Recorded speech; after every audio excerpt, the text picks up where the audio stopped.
ಜನಿವಾರ ವಿವಾದ ವಿಚಾರಕ್ಕೆ ಸಂಬಂಧಪಟ್ಟಂತೆ ಜನಿವಾರ ತೆಗೆಸಿದಂತ ಅಧಿಕಾರಿ ಸಸ್ಪೆಂಡ್ ಆಗಿರೋದು. ಸಸ್ಪೆಂಡ್ಗೆ ಸೂಚನೆ ನೀಡಿದ ಮಧು ಬಂಗಾರಪ್ಪ. ಶಿವಮೊಗ್ಗ ಡಿಸಿಗೆ ಸಚಿವ ಮಧು ಬಂಗಾರಪ್ಪ ಸೂಚನೆ ಕೊಟ್ಟಿದ್ದಾರೆ. ಈಗಾಗಲೇ ಹೇಳ್ತಾ ಇದ್ರು ಮಧು ಬಂಗಾರಪ್ಪ, ಯಾರು ಆ ರೀತಿಯಾಗಿ ನಡ್ಕೊಂಡಿದ್ದಾರೋ ಅವರ ವಿರುದ್ಧ ಕ್ರಮ ಆಗುತ್ತೆ ಅಂತ. ಜನಿವಾರ ತೆಗೆಸಿದಂತ ಅಧಿಕಾರಿಯನ್ನ ಸಸ್ಪೆಂಡ್ ಮಾಡುವುದಕ್ಕೆ ಸೂಚನೆ ಕೊಡಲಾಗಿದೆ. ಕೂಡಲೇ ಸಸ್ಪೆಂಡ್ ಮಾಡಿ ಅಂತ ಆದೇಶವನ್ನ ಕೊಟ್ಟಿದ್ದಾರೆ.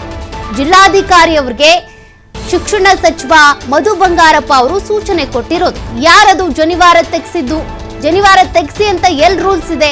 ಈ ರೀತಿ ಉದ್ದಟತನ ಮೆರೆದಂತ ಆ ಸಿಬ್ಬಂದಿಯನ್ನ, ಅಧಿಕಾರಿಯನ್ನ ಸಸ್ಪೆಂಡ್ ಮಾಡಿ ಅಂತ ಡಿಸಿ ಅವರಿಗೆ ಆದೇಶವನ್ನ ಕೊಟ್ಟಿರೋದು ಮಧು ಬಂಗಾರಪ್ಪ ಅವರು. ಅದರಂತೆ ಈಗ ಈ ರೀತಿ ಜನಿವಾರ ತೆಗೆಸಿದಂತ ಅಧಿಕಾರಿಯನ್ನ ಸಸ್ಪೆಂಡ್ ಮಾಡಲಾಗಿದೆ.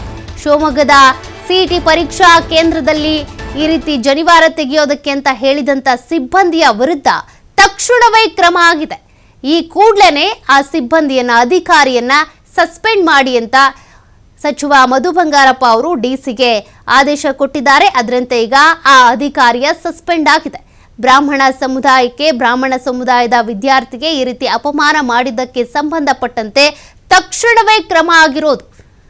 ಅಲ್ಲಿ ಯಾವ ಅಧಿಕಾರಿ ಈ ರೀತಿಯಾಗಿ ಉದ್ದಟತನ ಮೆರೆದ್ರೋ ಅಥವಾ ನೀವು ಈ ಜನಿವಾರ ತೆಗೆದು ಹೋಗಲೇಬೇಕು ಅಂತೇಳಿ ಪಟ್ಟು ಹಿಡಿದ್ರಲ್ಲ, ಅವರಿಗೆ ಈಗ ಸರಿಯಾದ ಕ್ರಮ ಆಗಿರೋದು.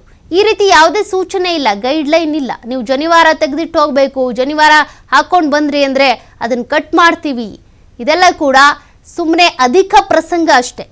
ತಮಗೆ ಬೇಕಾದಂಗೆ ಅಲ್ಲಿ ಹೋದಂಥ ಸಂದರ್ಭದಲ್ಲಿ ರೂಲ್ಸ್ ಚೇಂಜ್ ಮಾಡೋ ಪ್ರಯತ್ನ. ಯಾರು ವಿದ್ಯಾರ್ಥಿಗಳು ಅವ್ರು ಹೇಳಿದ ಮಾತನ್ನ ಸೈಲೆಂಟಾಗಿ ಕೇಳ್ಕೊಂಡು ಹೂ ಅಂತ ಜನಿವಾರ ತೆಗೆದಿಟ್ಟು ಹೋಗ್ತಾರಲ್ಲ, ಅಂಥವ್ರಿಗೆ ಇಂಥ ದರ್ಪ ಮೆರೆಯುವಂಥ ಅಧಿಕಾರಿಗಳ ಮಾತು, ಸೂಚನೆಗಳು ಕರೆಕ್ಟ್. ಬಟ್ ನಿಜಕ್ಕೂ ಕೂಡ ಆ ರೂಲ್ಸ್ ಇದೆಯಾ? ನಿಜಕ್ಕೂ ನೀವು ಜನಿವಾರ ಹಾಕೊಂಡು ಬರಬೇಡಿ ಅಂತ ರೂಲ್ಸ್ ಇದೆಯಾ? ಇಲ್ಲ. ಹಾಗಾಗಿ ಮಧು ಬಂಗಾರಪ್ಪ ಅವರು ಈಗ ಸೂಚನೆ ಕೊಟ್ಟಿದ್ದು, ಡಿಸಿ ಈ ಒಂದು ಅಧಿಕಾರಿಯನ್ನ ಸಸ್ಪೆಂಡ್ ಮಾಡಿದ್ದಾರೆ.